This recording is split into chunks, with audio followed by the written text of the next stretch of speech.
Treasury Cabinet Secretary has reassured Kenyans that the Kenya Kwanza government wants lower taxes for Kenyans. This follows the first supplementary budget for the Kenya Kwanza administration, shedding off 14 billion shillings from the current budget. Noah Kipkemboi reports. Appearing before the National Assembly's Budget and Appropriations Committee, Treasury Cabinet Secretary Professor Njuguna Ndung'u reiterated Kenya Kwanza's bottom-up economic transformation agenda, noting that fiscal consolidation is top of the agenda. We have a financing problem because our budget space cannot allow.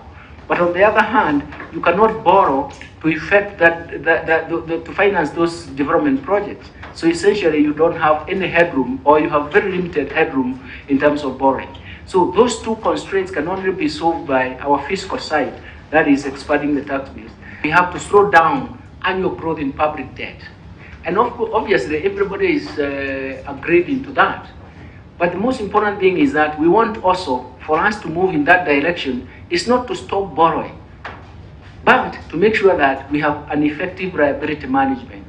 And we have seen that in the short term, this is the one that can give us some fiscal space.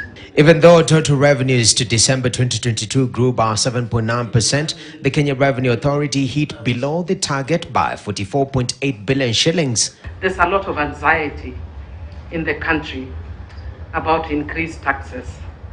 And now we are seeing, we are mapping rental properties. As an ordinary Kenyan, I'll be worried that I'm going to pay a little more on rent.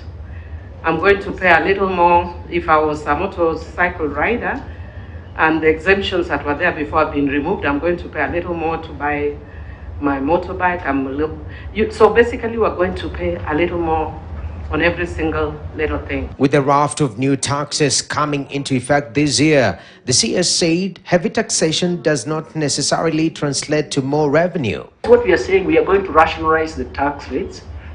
But we need to move from tax instruments, because they are not the same across, isn't it?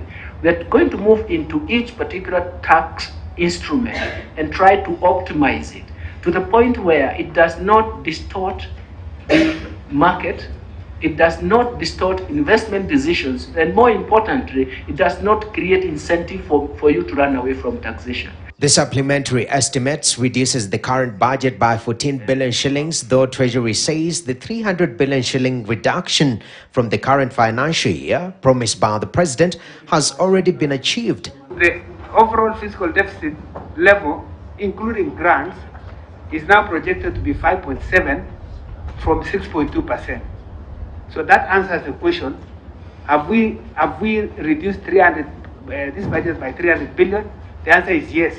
And you can see that, and the budget deficit which we have targeted, which is from 6.2% of GDP to 5.7% of GDP. The MPs further inquired over abuses around Article 223 of the Constitution. That 32 billion was paid prior to the general election, and we are investigating to see what was the hurry for, what was this money paid for, because that is our work.